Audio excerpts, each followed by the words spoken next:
नमस्कार। आज के दौर में हम सब एक ऐसा पार्टनर चाहते हैं जो जिंदगी को और खूबसूरत बना दे, है ना? पर कई बार होता इसका बिल्कुल उल्टा है। तो क्या हो अगर हमारे पास एक ऐसा प्राचीन ज्ञान हो जो हमें आज के इस मॉडर्न लव में सही रास्ता दिखा सके। चलिए इस विश्लेषण में जानते हैं कि वैदिक ज्योतिष आज के रिश्तों की उलझी हुई गुत्थियों को सुलझाने में हमारी मदद कैसे कर सकता है। ये एक लाइन रिश्तों की पूरी सच्चाई बयां कर देती है। एक सही पार्टनर हमारी जिंदगी को कहां से कहां पहुंचा सकता है और एक गलत पार्टनर हमें पूरी तरह से बिखेर भी सकता है। तो सवाल यही है कि सही चुनाव करें तो करें कैसे। और जब हम इतने बड़े बड़े सेलिब्रिटीज के रिश्तों को टूटते हुए देखते हैं तो ये सवाल और भी ज्यादा परेशान करता है। मतलब अगर इतने कामयाब लोग भी अपने रिश्तों में छिपे रेड फ्लैग्स को नहीं पहचान पाए तो सोचिए एक आम इंसान के लिए ये कितना मुश्किल होगा। तो इस सफर में हम 5 कदम चलेंगे। सबसे पहले आज के प्यार की असल दिक्कतों को समझेंगे। फिर ये जानेंगे कि वो जो पुराने कुंडली मिलान के नियम थे वो अब क्यों काम नहीं कर रहे। इसके बाद असली मुद्दे पर आएंगे। ज्योतिष के वो कौन से संकेत हैं जो खतरे की घंटी बजाते हैं। फिर हम ये देखेंगे कि अपनी ही किस्मत को बेहतर कैसे बनाया जाए। और आखिर में एक ऐसा सवाल होगा जो आपको सोचने पर मजबूर कर देगा। तो चलिए पहले हिस्से से शुरू करते हैं। समझते हैं कि आज के जमाने में प्यार और पार्टनरशिप के सामने असल चुनौतियां हैं क्या।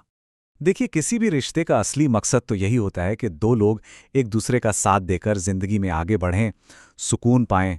लेकिन जब घर जाकर शांति के बजाय लड़ाई झगड़े और टेंशन मिलने लगें तो समझ लीजिए कि रिश्ते की नींव में ही कहीं कोई बड़ी गड़बड़ है।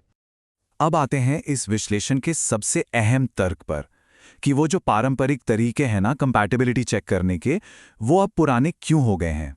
यहाँ एक बहुत बड़ा फर्क है।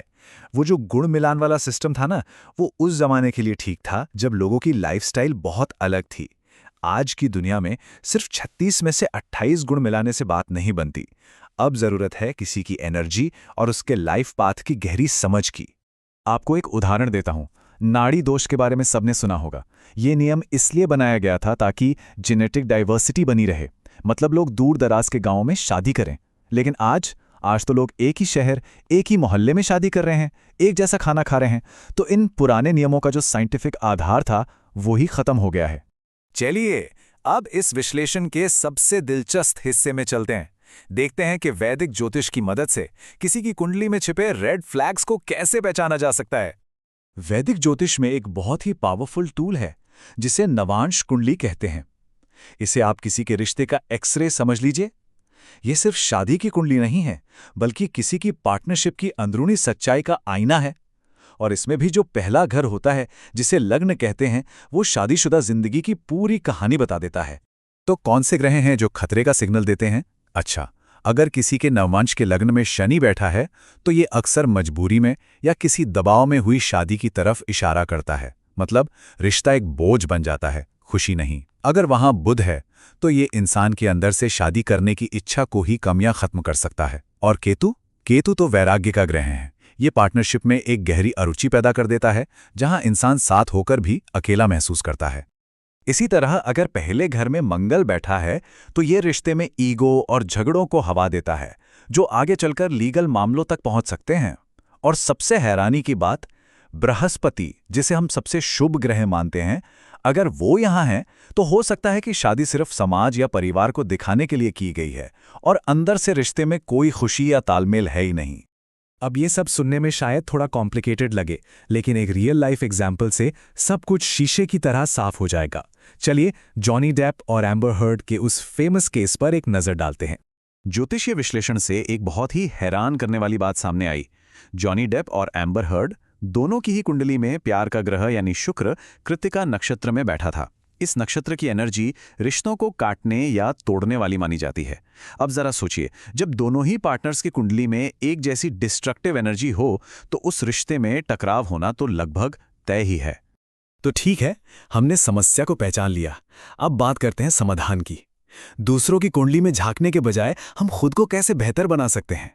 ज्योतिष में एक ग्रह है शुक्र, जिसे वीनस भी कहते हैं। ये प्रेम, सुंदरता और अच्छे रिश्तों का ग्रह है। जिसका शुक्र मजबूत होता है, उसकी तरफ अच्छे रिश्ते अपने आप खिंचे चले आते हैं और उसकी जिंदगी में एक अलग ही ग्रेस और खुशी होती है। तो सवाल यह है कि हम अपने शुक्र को मजबूत कैसे करें। इसके 3 बहुत ही आसान तरीके हैं। पहला, अपनी भाषा सुधारिए।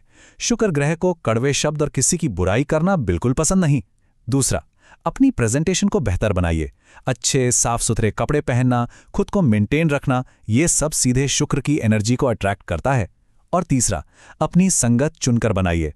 हमेशा ऐसे लोगों के साथ रहिए जो आपको अच्छा महसूस कराएं, ना कि जो आपकी एनर्जी डाउन करें।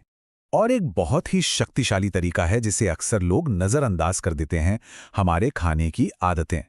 जब हम शांति से शुक्रगुजार होकर अपना खाना खाते हैं, हर निवाले को एंजॉय करते हैं, तो ये आदत सीधे हमारे शुक्र ग्रह को पोषण देती है। इससे हमारी जिंदगी में भी वही मिठास और संतुष्टि आती है। तो चलिए अब इस पूरी बातचीत को समेटते हैं और एक आखिरी लेकिन बहुत ज़रूरी सवाल के साथ इसे ख़त्म करते हैं। इस पूरी चर्चा का निचोड़ बस इतना सा है कि हमें पुराने नियमों को छोड़कर दो चीज़ों पर फोकस करना चाहिए। पहली, किसी के साथ एनर्जी के लेवल पर कोई गहरा मिसमैच तो नहीं है, उससे पहचानना। और दूसरी, जो कि सबसे ज़रूरी है, खुद पर काम करके अपनी अट्रैक्शन पावर और रिश्ते निभाने की क्षमता को बेहतर बनाना। और अंत में एक सवाल है जो हमें सोचना चाहिए। क्या हमारे पार्टनर की कुंडली हमारी किस्मत का लिखा हुआ फैसला है, या फिर वो बस एक आईना है जो हमें ये दिखाता है कि हमें अभी अपने ऊपर और कितना काम करने की ज़रूरत है? शायद जवाब इन दोनों के बीच में ही कहीं छिपा है।